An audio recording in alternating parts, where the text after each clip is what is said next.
סיפר לי הסבא שלי מצד האמא, קראו לו רבי דוב כהן זצ"ל, שגם הוא היה מתאמץ הרבה על הדבר הזה.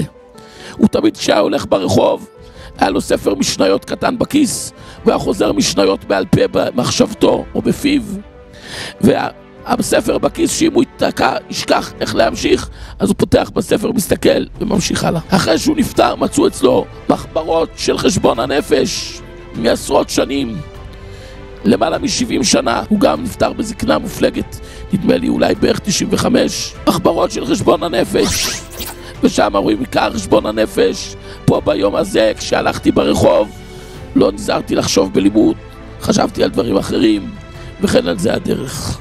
איך בארוחה בוקר, לשים לב בארוחת בוקר לא לדבר, אלא לחשוב להיות מרוכז בלימוד. אבל גם רוב העולם שקשה להם להתקרב לדרגה הזאת, להשתדל כמה שיותר ללמוד תורה, כל מיני צורות של לימוד תורה,